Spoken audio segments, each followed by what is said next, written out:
Now for our story. This morning, Aunt Mary Lane and her niece, Peggy Douglas, had driven over to a farm several miles away to visit an old school friend of Peggy's, whose first baby had been born a few days ago. They carried a large basket in the back of the little pickup truck in which they had carefully packed a fried chicken, a bowl of chicken broth, and a freshly baked cake. Their gifts had been received gratefully, and they'd complimented the proud young mother on the baby girl and stopped long enough to have a cup of coffee with her in the warm kitchen of the comfortable old farmhouse. Now, having accomplished this neighborly mission, the two were driving along Kenmore Hill Road on the way back to town. Well, that was a nice little visit. Uh-huh. The baby's awfully cute, isn't she? That bright red hair, just like her dad. Yes. I wonder if she'll have freckles. Oh, it's very likely. People with her coloring usually do. Oh, anyway, she's darling. Dorothy was certainly proud, wasn't she?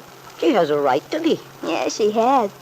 Red's such a nice boy, and he's crazy about Dorothy. Always has been, ever since they were kids. Yes. I can remember how they used to go past the farm on their way home from school, talking of Blue Street. They never seemed to know anyone else was around when they were together. We used to kid them about it, but they didn't care. Well, it does my heart good to see young people like that who really love each other, happily married, raising a family. Yes, they're lucky. I think they know it, too. Well, everybody can't get a break like that. Some people just have to take what comes, not expect too much. Not expect too much. Or not expect it too soon. People have to learn to be patient. Patient? Oh, Aunt Mary. Oh, I know, dear. I know that it isn't easy. When you're young, you want things to happen in a hurry, all at once. Well, at least you want to feel that something's going to come out right eventually. Well, of course you do, dear. But you see, that's why you have to be patient. Give things time to work out the right way. But how can you be sure they will, Aunt Mary? Well, perhaps you can't be sure, Peggy. That would be asking a great deal. But you can be true to yourself. Be true to what you know in your heart is right. Then if you do that, 9 chances out of 10, you'll be on the right track. Maybe. But sometimes it's awfully hard to know what is right. Oh, look, Aunt Mary, there's a place Nicholas talked about buying. Where? Over on the right. Oh, I can't look and drive both. Oh, yes, I know this place very well. Nice view of the house from here. Mm-hmm. I remember when it was built. That was in, well, let's see now. Randy must have been about 14. He was so curious and interested. He hung around for weeks getting in the way of the carpenters. They finally gave him some lumber just to get rid of him. I remember. He made some bookshelves for his room. Oh, so he did. It's a darling place. Yes. Nicholas and I came over several times. Sort of planned what we'd do, if we had it. Nicholas even got in touch with the owners. Yes, he told me about it. He found out that David Bowman's bank holds a mortgage on the place. David promised to give him first option if he decided to buy it. I don't suppose he's done much about it since then, has he? Nicholas? Well, no. He sort of let the matter drop for the time being. Well, it's probably just as well. Especially since he knows he could buy it, if he decided to. I suppose so. Peggy, you do see that it's a good idea, don't you? You mean Nick's wanting to postpone our marriage? Yes. Well, Aunt Mary, naturally, if that's what Nicholas wants to do. But I mean, from your own standpoint as well. I'm not so sure about that. Of course, I know Nick's motive was a good one. At least he meant to be honorable, all that sort of thing. He certainly did. I have a lot of respect for him because of it, too. And yet, well, sometimes I don't think I understand what his real reason was. I think there must be something he hasn't told me. Well, when you talked it over, didn't he explain why? Oh, yes. He talked a lot about Bill and Kit. He kept saying it would be better for us to wait until Bill's affairs were straightened out. Well, dear, you know how I feel about it. I think it's very wise.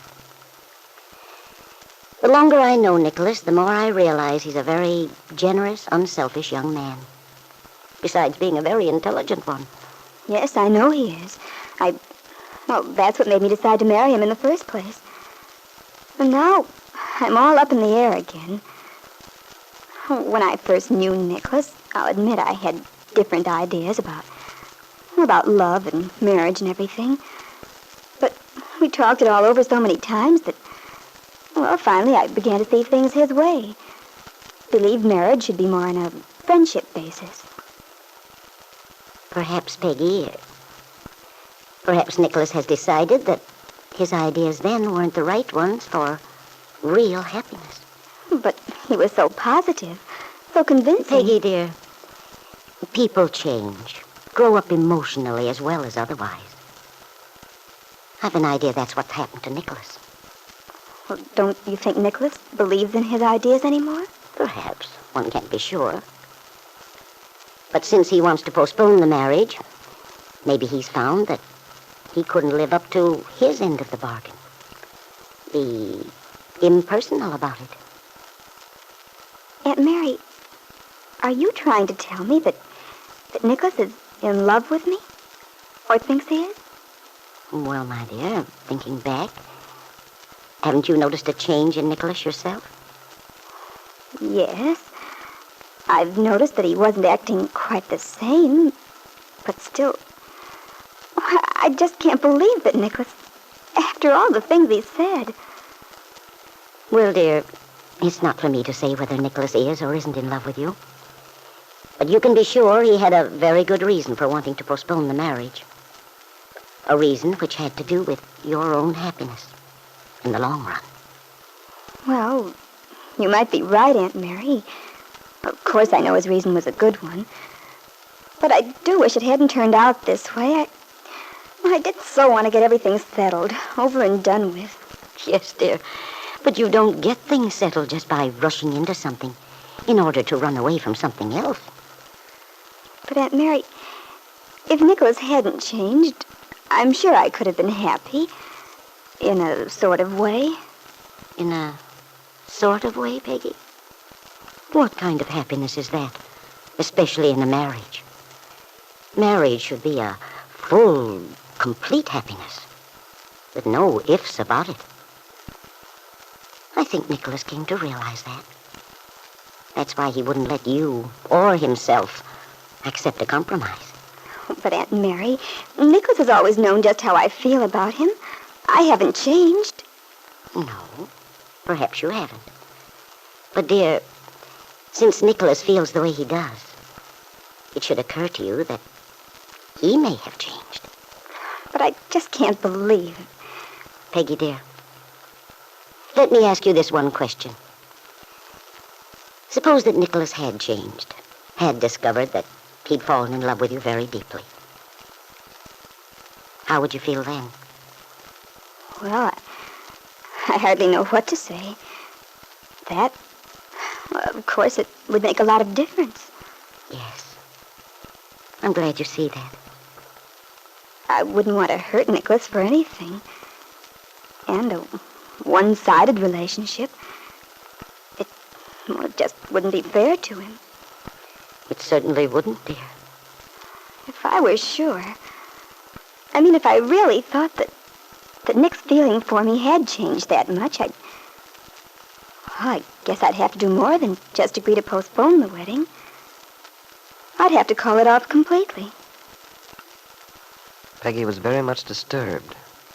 For if she couldn't marry Nicholas, then she was no longer protected from her own feelings, no longer secure in the knowledge that she was definitely cut off from any possibility of becoming entangled again with Bill Meade. The young girl's feeling of desperation was still upon her when she and her aunt arrived at David Bowman's bank a few minutes later. And the first person they encountered was Bill, who came toward them, his face alight with eagerness.